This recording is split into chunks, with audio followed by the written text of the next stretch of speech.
Assalamualaikum warahmatullahi wabarakatuh. Bismillahirrahmanirrahim. Rabbi shrah li sadri wa yassir li amri wahlul 'uqdatam min lisani. Allahumma shalli wa sallim wa barik ala habibika Mustafa Muhammadin wa ala alihi wa sahbihi ajmain. Nama ba'du. Yang kita hormati bersama Ketua Umum Pengurus Pusat Notaris Muslim Indonesia Bapak Heri Sosiawan SHMH, Bapak Sekretaris Umum Bapak Ahmad Bangsali SHMKN ya, Bapak Dewan Penasehat Notaris yang saya hormati, Bapak Zainal Arifin yang saya hormati, PLT Bupati Rembang saya hormati, semua yang hadir yang saya hormati. Kita akan ngaji fikih tentang notaris. Tadi yang diceritakan Pak Arifin itu sisi baiknya, tapi tadi saya bisik-bisik sama Pak Imam itu bisa nggak dipakai bodoni, ya bisa kan. Ya memang lembaga apa saja itu bisa dipakai nipu ya. Agama ya bisa dijual, kekerasan ya bisa dijual, kelemah lembutan yang bisa dijual. Jadi ibu-ibu ini yang cantik-cantik itu kalau ketemu orang tuh malah kesunatan tuh judes. Jadi dalam fikih itu kalau orang cantik itu haram lemah lembut, harus apa? Judes. Galak judes. Jadi dalam sebuah ayat diterangkan, ya nisa an-nabi lastunna ka ahadim minan nisa ini taqaitunna fala takhda'na bil qaul. Jadi di antara aturan perempuan itu kalau dia cantik, kalau ketemu lelaki itu tidak boleh bersikap lemah lembut, karena kalau lemah lembut pikiran lelaki yang nakal itu dianggap mau. Jadi makanya punya istri judek itu berkah karena agak diganggu tetangga. Yang repot itu judes sama suami, ramah sama yang lain, itu masalah itu. Nah begini ya tentang notaris atau tentang penulisan ya. Di antara yang diyakini para ulama, awwalu ma khalaqallah, pertama yang diciptakan Allah itu al-qalam. Qalam itu pena. Karena semua fakta sejarah itu butuh pencatatan.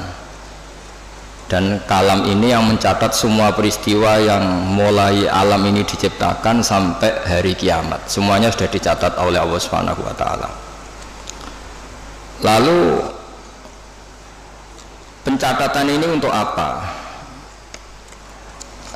Kalau para malaikat ini nanti supaya kita tahu bahwa apa yang terjadi di dunia atau di sistem hukum modern sebetulnya lebih dulu di sistem Lauh Mahfuz. Malaikat itu yang nanti di langit itu hanya merujuk catatan, jadi tidak ketemu kita. Makanya nanti ukurannya itu catatan amal itu dikasihkan. Kalau kebetulan itu baik, delalah itu corong Jawa delalah, kita nerimanya pakai tangan kanan. Kalau buruk catatan itu kita nerima dengan tangan kiri, masih lumayan, ini buruk yang medium. Kalau buruk banget sudah nerimanya tangan kiri, kita menerimanya dengan memunggungi yang ngasih. Jadi sudah bisimali masih waro apa? Itu kan pelecehan, sudah nerima pakai tangan kiri, cara nerimanya dengan memunggungi. Nah, artinya kalau orang modern bilang catatan itu penting untuk sebuah bukti atau akte itu penting untuk legalitas hukum atau apa saja, sebetulnya Allah mengelola alam ini mulai dulu itu sudah pakai catatan. Jadi masyhur itu kita mungkin hafal, ini tak carikan ayat-ayat yang mungkin Mas Arifin biar gampang hafal, itu yang juz 30 saja. Apal 30 juz atau juz 30? Ini pendereknya Mas saya, Mas Arwani, ini penderek Mbah Mun, tapi kayaknya tidak meyakinkan hafal Quran apa enggak kayaknya. Wa inna alaikum lahafidhin, terus wa kiraman katibin, terus ya'lamu nama taf'alun. Jadi semua itu berdasar catatan, terus catatan itu dikasihkan. Ketika dikasihkan itu catatan itu berdasar apa? Lah saking baiknya Allah itu kalau baik ditulis 10, kalau buruk ditulis apa? 1.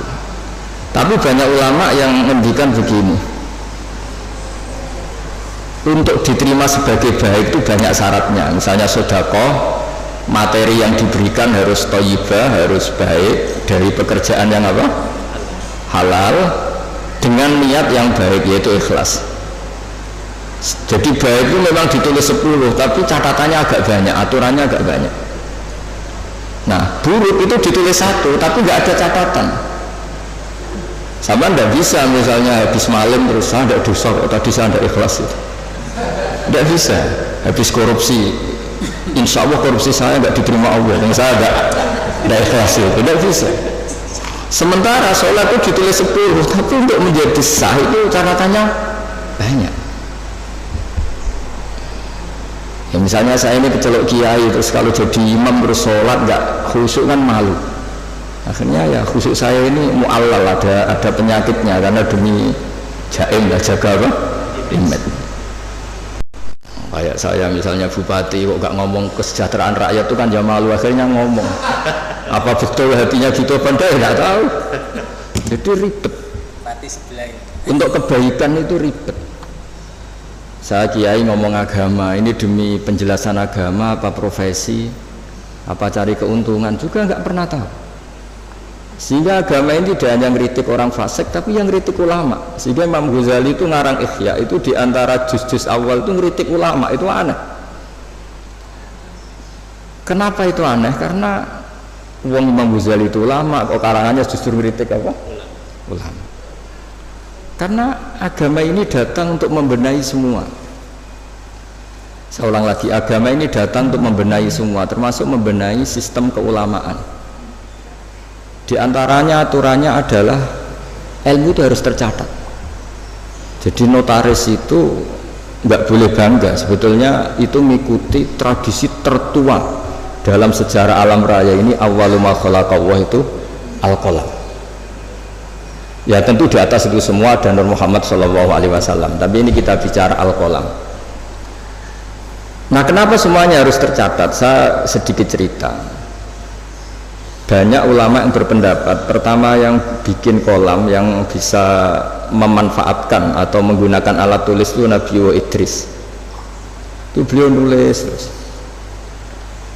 Sehingga beliau itu warfa'nahu makanan aliyah, termasuk Nabi yang punya derajat yang tinggi.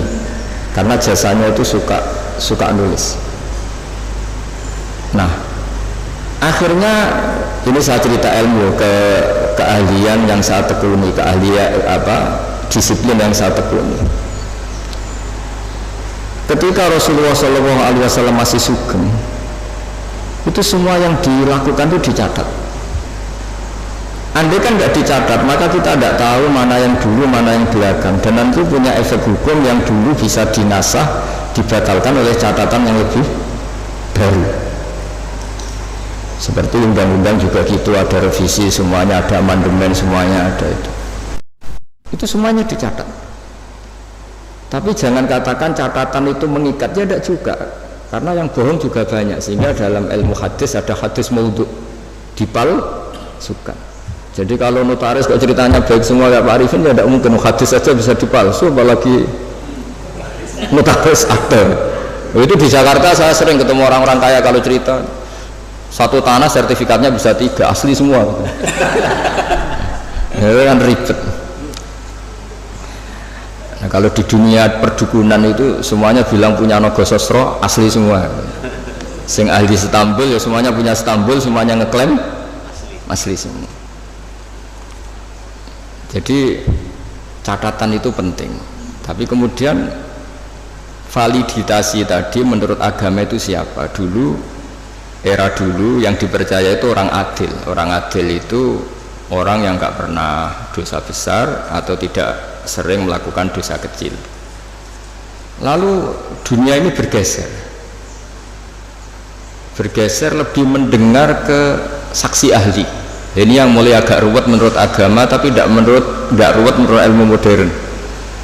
Yaitu saksi itu harus orang yang ahli, yang membidangi itu. Padahal ahli itu biasanya ya ahli dalam bidangnya, juga ahli ngakali.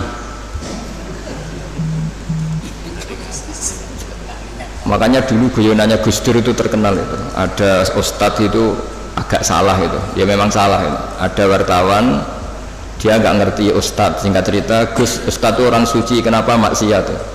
Jawabannya Gus Dur lucu. Yang boleh maksiat itu ustadz, kamu tidak boleh. Kenapa Gus?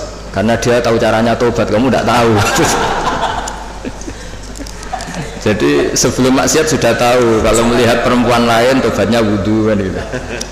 Kalau ngerasani Pak Imam nanti tobatnya minta maaf kan, sebelum dosa sudah tahu caranya tobat. Nah, orang-orang ahli hukum, ahli pidana itu tahu cara ngakali pidana.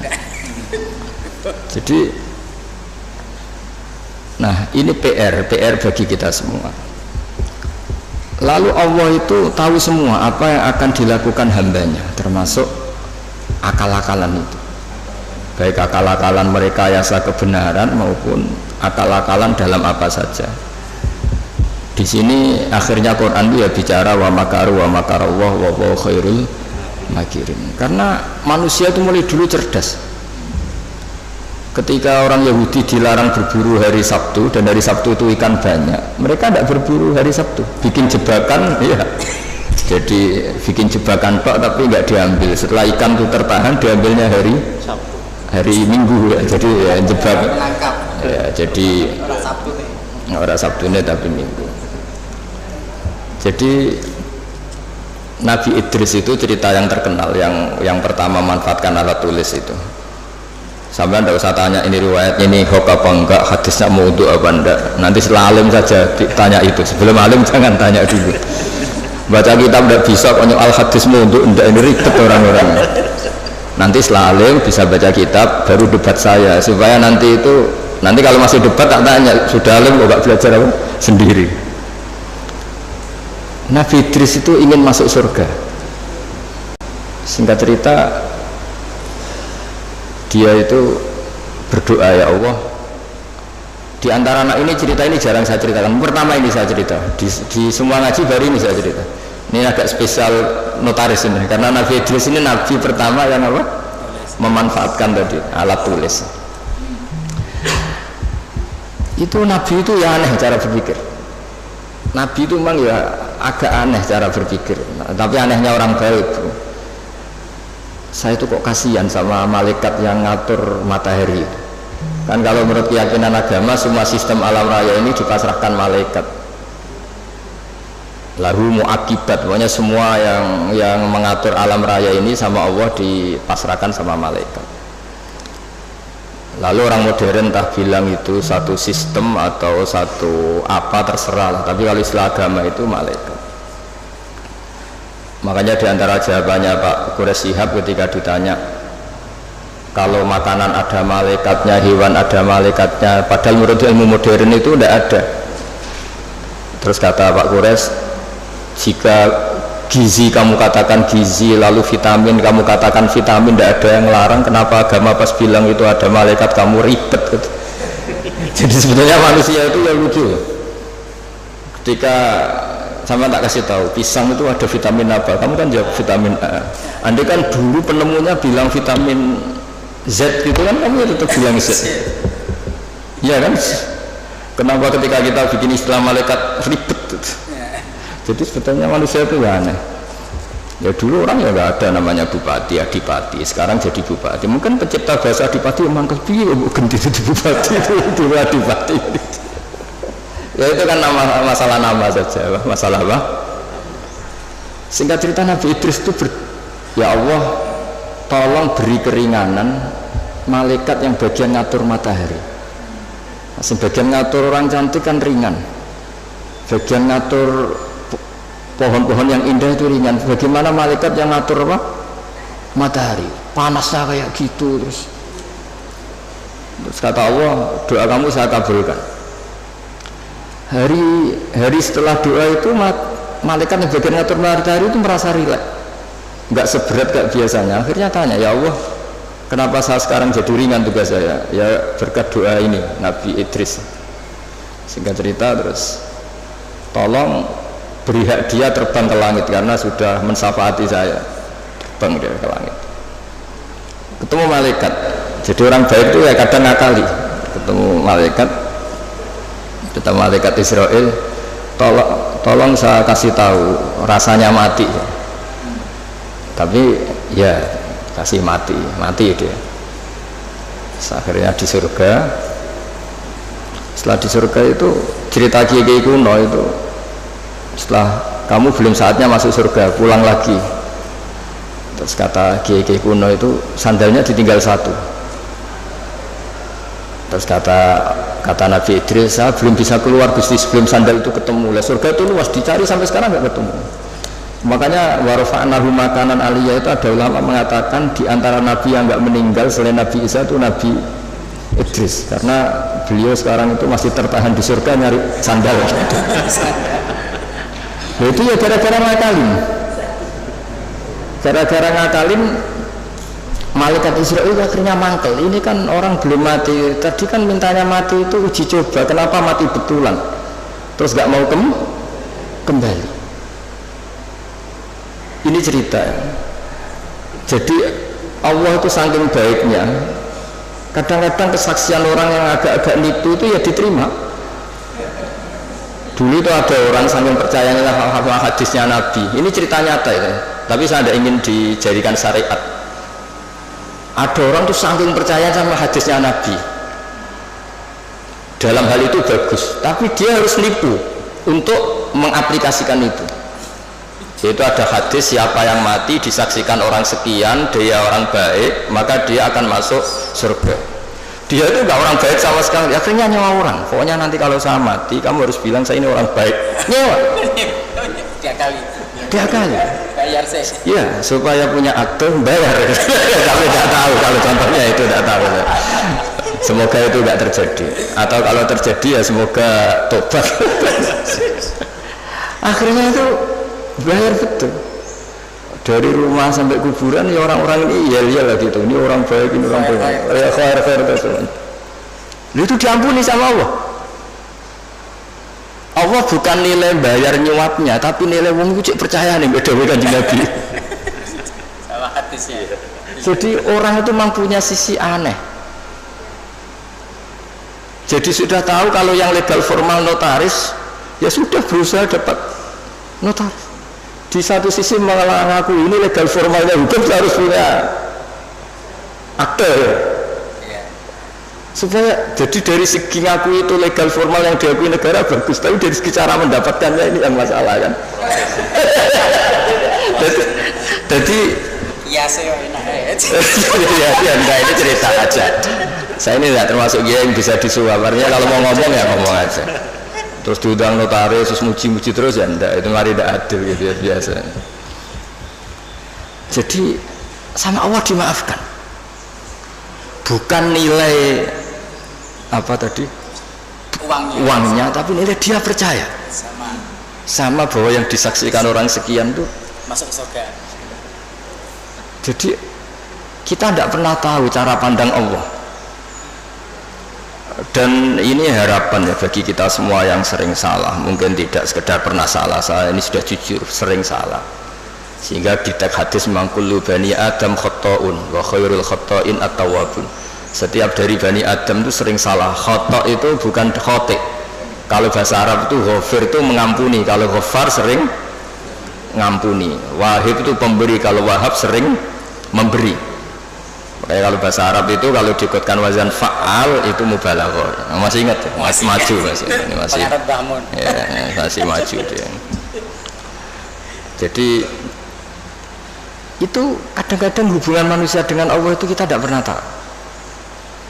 Dan Allah itu unik, kadang itu kalau dicatut itu kadang ya suka, kadang ya tidak suka, kita tidak pernah tahu karena Allah itu yaf'alu ma yasha. Pernah ada seorang yang nakal lah, preman lah, nginjek orang yang sedang sujud. Kita kan sepakat yang nginjek itu salah, kita pasti sepakat yang nginjek itu salah. Kemudian yang sujud ini entah saking nyuwun sewu bodohnya karena dia ada orang alim, atau saking emosinya bilang gini, wallahi la yaghfiru wallahu lak, demi Allah, Allah tidak akan ngampuni kamu. Ini pelajaran bagi kita semua. Terus Allah mewahyukan, ini ada di Sahih Muslim, Allah mewahyukan sama Nabi di era itu, kulli fulan, katakan pada fulan itu yang sujud, yang soleh ini, mangdalladzi yata'alla alayya alla aghfira li fulan, beritahu orang yang sujud ini, yang soleh ini, kenapa dia mencatat nama saya hanya satu sepihak.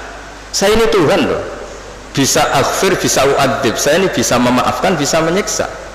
Kenapa sifat saya yang diceritakan hanya saya pasti menyiksa? Ini tidak fair kata Allah. Kan ini hanya diceritakan demi Allah, Allah tidak akan memaafkan kamu. Loh, saya ini Tuhan, saya saja memaafkan, saya ini punya sifat ghafur, kenapa yang diceritakan pasti tidak fair, tidak memaafkan? Jadi kita tidak, padahal kita secara fikih suka memihak yang sujud kan tentu.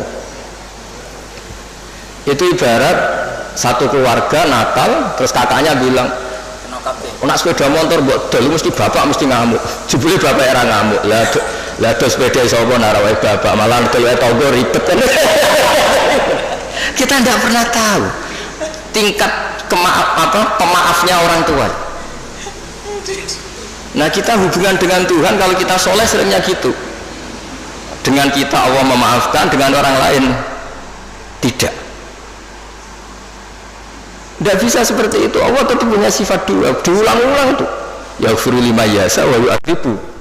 Tapi inginnya kita sama orang lain, apalagi itu musuh kita, Allah yu'adzibu man yasha. Tapi dengan kita yaghfir. Jadi Allah itu kita atur kan.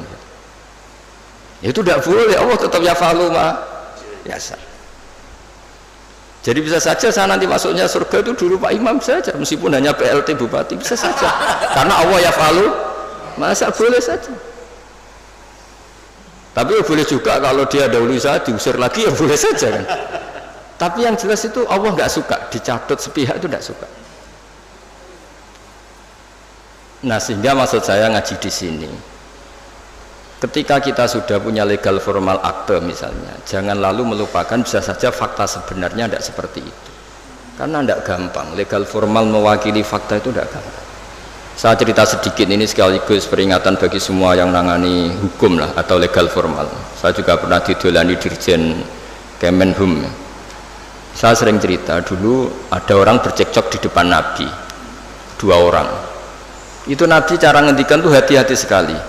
Fala Allah ba'dakum alhana min ba'din. Mungkin di antara kamu ada yang lebih fasih berargumentasi. Faat dia, kemudian saya putuskan sesuai argumentasi yang saya dengar karena lebih meyakinkan.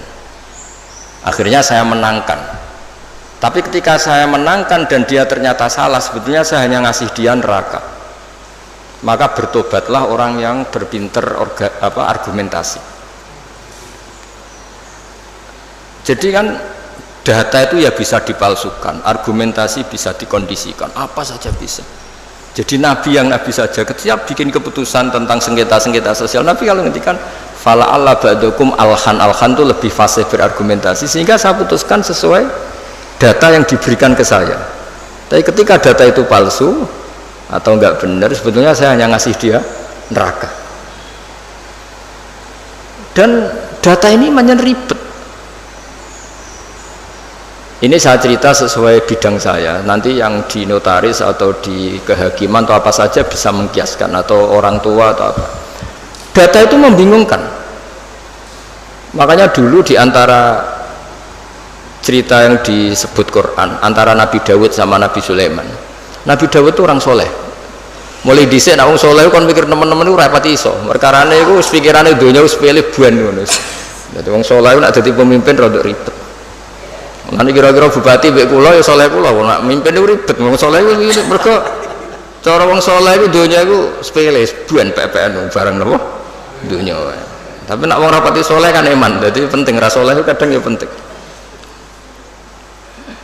Singkat cerita itu ono isu ya. Ono isu itu wong ayu tapi stres, diperkosa wong 4. Walhasil akhirnya hamil terus dilaporkan ke Nabi Dawud. Nabi Dawud bareng dilapuri sing 4 ini termasuk tokoh, rasa diterusno tokoh agama nanti keliru, nanti geger, pokoknya tokoh lah ya, aja muni tokoh birokrasi kok banyak yang tersinggung, pokoknya tokoh. malak itu orang terpandang. Singkat cerita Nabi Dawud dilapori paling dihamili anjing. Yang 4 orang itu bilang gitu. Nabi Dawud namanya orang soleh, yes. Daripada mengkasuskan orang yang enggak kasus, diam aja. Setelah keputusan itu kelar, Nabi Sulaiman masih umur 13 tahun di situ. Kalau saya hakimnya, maka akan saya putuskan tidak seperti yang diputuskan bapak saya. Padahal Sulaiman itu bin Dawud. Terus kata Nabi Dawud, ya sudah kamu gelar pengadilan lagi, kamu hakimnya. Jadi dulu itu biasa anak sama bapak beda itu biasa. Kalau urusan ilmu biasa. Kalau sekarang ada anak beda gegernya itu biasa tuh. Kalau masalah ilmu, saya ulang lagi masalah ilmu, bukan masalah harta, bukan masalah kekuasaan.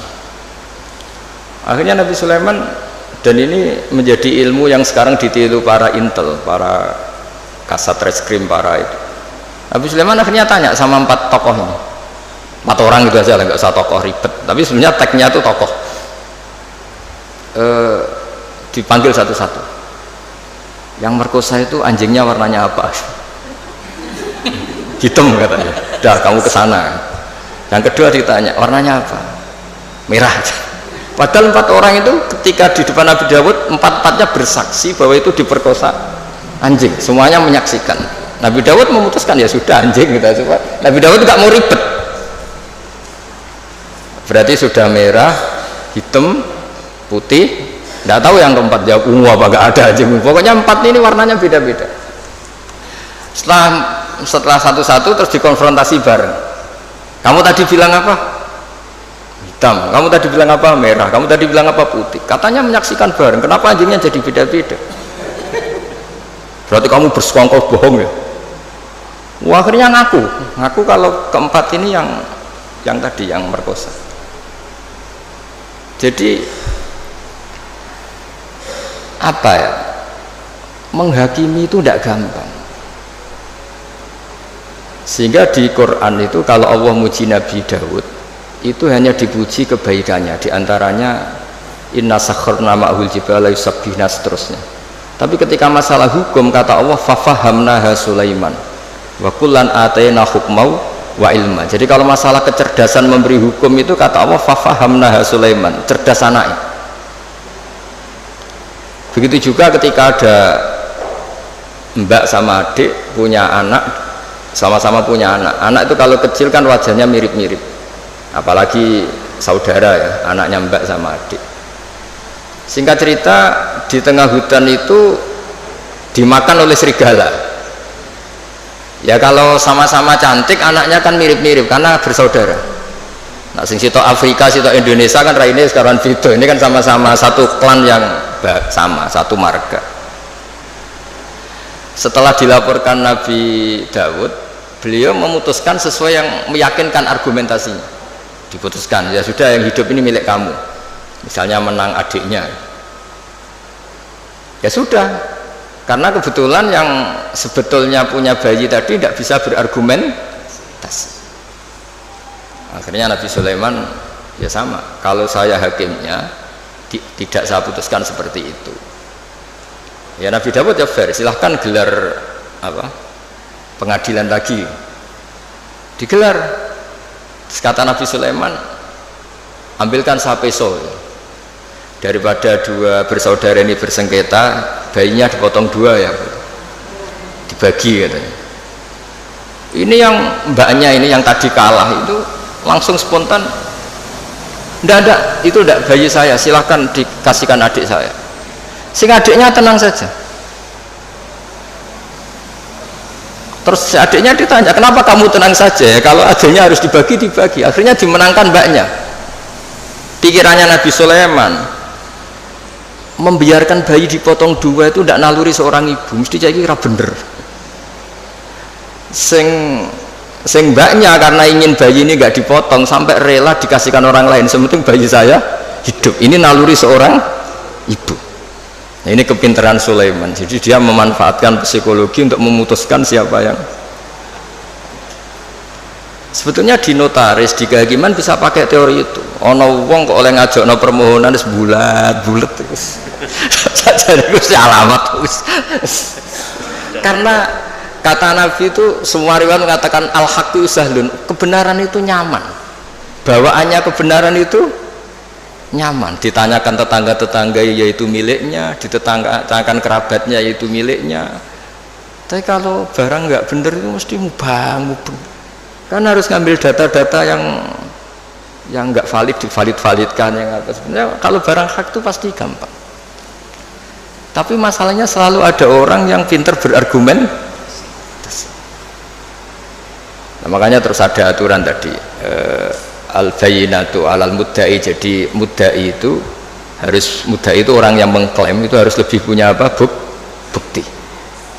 Tapi lagi-lagi ini masalah-masalah yang kita di zaman akhir itu kemudian ada profesi yang kadang-kadang nyuwun sewu keahlian itu lebih dipercaya ketimbang kesolehan. Saya itu kalau boleh komplain itu ya komplain, tapi SKBU takdir. Misalnya ini contoh ya yang terkait kita nekuni agama. Kita ini tentu suka bela orang soleh, itu suka.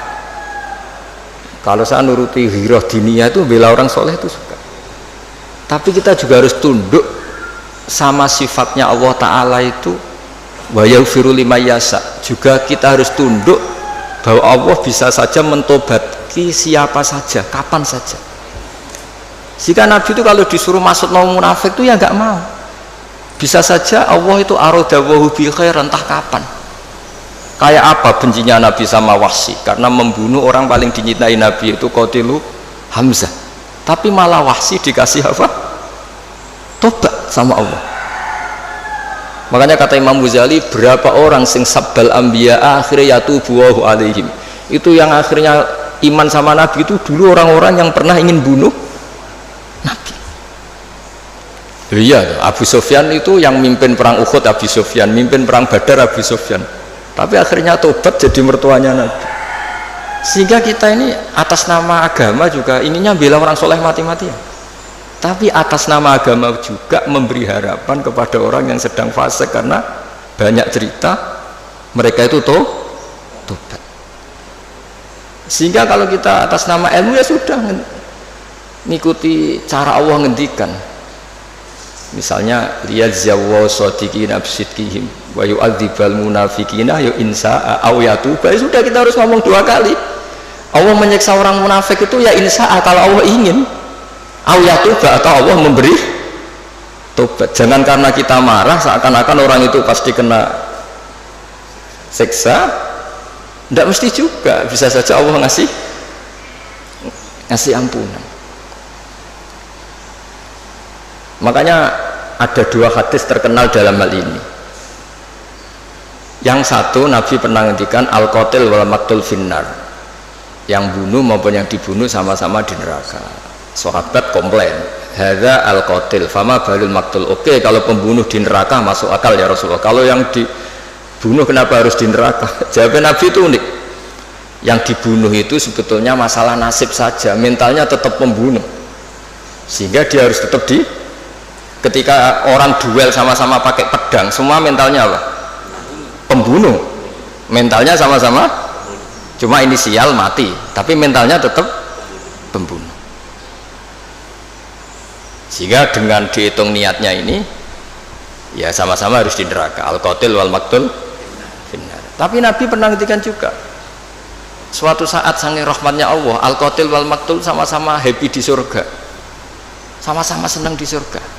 Hadza yaqtulu hadza fayatubu hadza, ya akhirnya ketemu di surga. Ya tadi Sayyid Hamzah karena dibunuh Wahsy, beliau syahid langsung surga. Wahsy karena tobat dan mengkafaroi membunuh Musailamah al-Kadzdzab juga di surga. Semuanya mungkin karena Allah yaf'alu ma yasha, dan Allah yaghfiru liman yasha wa yu'adzibu man yasha.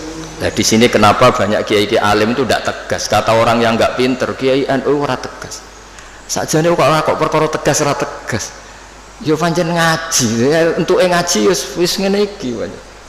Jadi bukan urusan tegas tidak tegas, pancen untuk ngaji kabeh ora mesti. Sehingga sing soleh pun berdoa mati-matian supaya husnul khotimah. Kita mungkin saudaranya itu 5. Ternyata mungkin di antara mereka ada yang cara mendapatkannya itu coro Jawa menang-menangan. Ya kan kita tidak pernah tahu.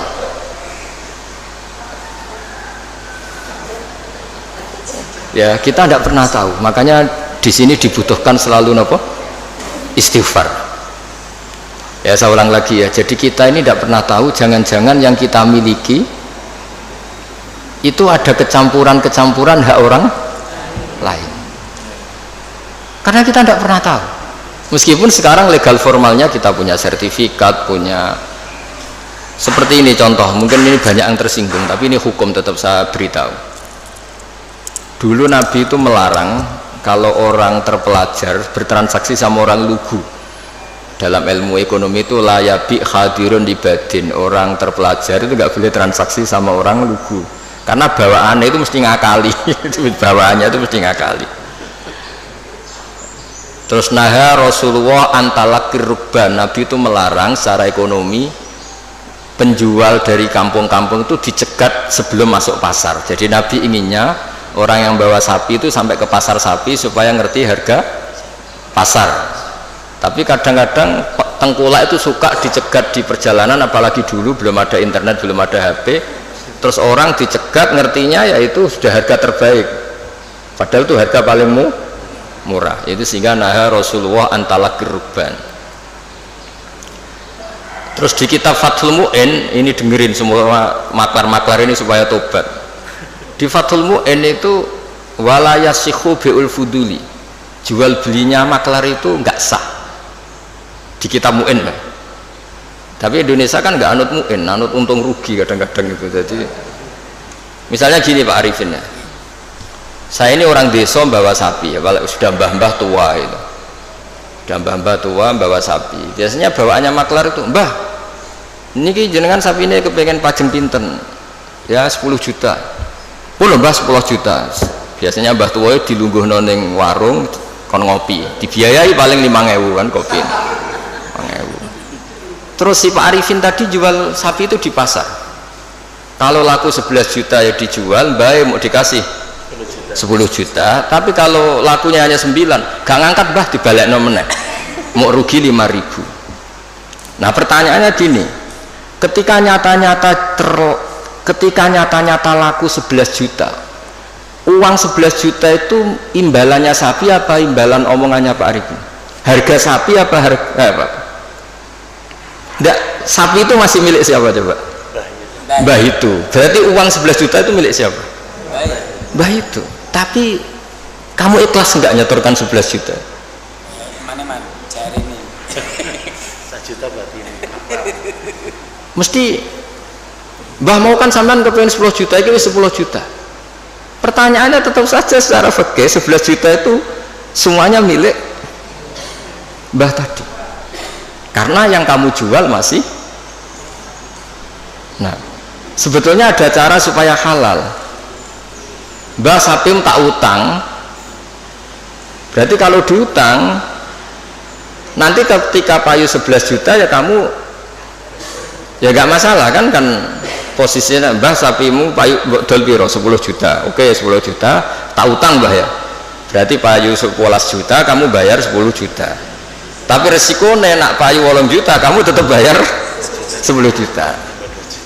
Tapi kalau selama akadnya maklar itu yang kamu jual tetap milik mbah itu, dan berapapun harganya uang itu ya milik mbah itu, karena as-saman fi muqabalatil mabi, harga ini tetap harga barang yang dijual, sementara itu masih milik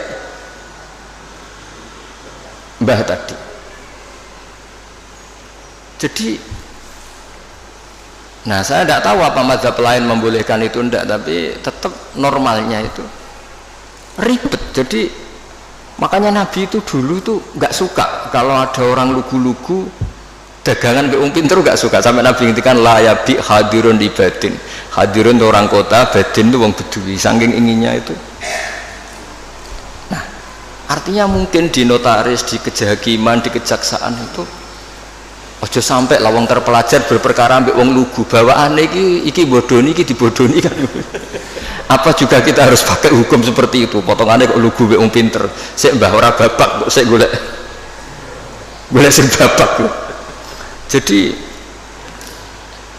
ini kebenaran saya itu memang ingin mengungkapkan ya. Jadi cobalah perbaiki perilaku kita. Jangan sampai ada pembodohan dalam perdagangan maupun dalam pendidikan. Dulu ketika kita komplain sama sistem pendidikan nasional, kenapa sering ada regulasi juga gitu. Masa yang di NTT sama daerah-daerah terbelakang standar nasionalnya disamakan yang di Jakarta, kan nggak boleh. Sama sebenarnya di perdagangan juga gitu. Masa orang pinter boleh kulak barang di daerah-daerah yang terpencil, mesti bawaannya juga ngakalin gitu. Jadi cuma ya gimana ya kita seperti itu mau, cuma ini cerita ngaji, kamu ngelakoni nggih monggo, mboten nggih istighfar, pokoknya ini kan cuma saya harus ngomong supaya orang itu ngerti lah sebenarnya agama ini menata semua. Soal kita tidak bisa melakukan itu ya kita istighfar, tapi agama ini sudah mengatur semua supaya sistem ini supaya mengayomi. Kan kula niku angger ana wong desa ngoten. Kadang-kadang kula niku kan kecelok kiai gede lah, kadang-kadang wong ya kepengin Gus kula niku duwe tanah sak menten teng daerah niki dol Gus regane murah. Ayo mending sampeyan nek pinter wae dagangan ribet pinter sik. Karena sampeyan harus butuh duit tenan nulung malah rapopo gak ribet, sanggep ae hibah kek-kekan mergo ribet. Ya saiki ora wong di dhuwit iku seneng wong desa tetep goblok. Dan tetep kena di akal. Makanya kadang-kadang nyuwun sewu dinas pariwisata barang gak harus istighfar. Mesti istighfar tuh gini, kadang-kadang nyuwun sewu juga yang wisata. Yang wisata nak ditakoki, "Kenapa kamu suka main di daerah ini?" Saya seneng, masyarakatnya masih tradisional. Oh, sejak adol serabi isu-isu. Mereka ini bangsa kita yang juga ingin maju, tapi sing tukang wisata seneng nak mereka tetap desa jadi gue tontonan, bukan gue objek. Kita ini katanya mau mengentaskan dari yang nggak terpelajar menjadi terpelajar. Kadang-kadang manusia pedalaman nyun sewu tinggu tontonan, manusia pohon tinggu. Udahlah, kiai ya istighfar, saya sebagai ulama juga istighfar, semuanya istighfar. Bahkan Nabi yang sempurna, yang maksum, yang nggak pernah salah pun menganjurkan semua orang itu harus tetap istighfar. Tapi kamu misalnya benci dinas pariwisata ya keliru-kelirunya tadi. Awal mereka terakses oleh publik ya gara-gara ini. Dan barokahnya terakses ini suatu saat anak-anak pedalaman ini akhirnya terbelah. Kita tidak pernah tahu hikmahnya. Jadi pokoknya semuanya terus butuh istighfar. Nggak bisa ndak. Ya misalnya secara legal formal Pak Imam ini PLT Bupati Rembang, mimpin Rembang. Tapi secara hukumnya Allah misalnya, jangan-jangan kamu pimpin tuh wali, orang wali mimpin wali kan ya kurang ajar misalnya. Jadi hukumnya semua hukum ya ribet kan menurut hukum gitu. Tapi ya sudah kita ya ikhlas wae dipimpin panjenengan ini aturan dunia gitu. Makanya kalau nanti guyon Pak Ganjar dinanteng dunia mimpin kula sonan yang akhirat gentenan ya. Karena memang harus seperti itu. Karena jogeman ulama uga wali, jadi seneng dunia dipimpin yang akhirat dipimpin menang ribet. Jadi kudune gentenan oh. Gantian. Nah ini pelajaran bagi kita. Jadi di antara keinginan Rasulullah SAW itu orang-orang yang tertinggal itu sampai masuk pasar Pak Arifin supaya ngerti harga pasar sehingga mereka terpelajar. Sama lihat di bab di Sahih Muslim atau Bukhari itu betapa Rasulullah itu di bab B itu diulang-ulang itu. Nah Rasulullah antalakir rubban layabi hadirun libatin. Tapi ini orang sudah mulai lupa, malah seneng kalau ada orang-orang lugu seneng. Kulak ning desa wae ijek murah. Nah ini kalau apa? Artinya kan kita sebetulnya suka kalau bangsa kita ini dolan kono wae masyarakat ijek desa. Suweneng. Anak bangsa sendiri, saudara kita sendiri kene wisata dhuwur gubuk, ndelok petani ijek desa nu suweneng. Menawa ning atine kena diakali. Nggak sing seneng rabi ya ngono, rabi ning kene wae murah. Irit. Irit. Aktif pengen. Jadi Rasulullah itu kayak apa hebatnya itu. Jadi di antara yang dilarang Nabi gimana? Orang-orang desa bersentuhan sama orang. Tapi yang dilarang orang kotanya karena ini yang dianggap subjek. Nah ini enggak niat nyinggung siapa-siapa, tapi cobalah wong ini ngaji supaya supaya ngerti lah bahwa betapa agama ini mengatur semua. Ya, saya kira demikian. Assalamualaikum warahmatullahi wabarakatuh.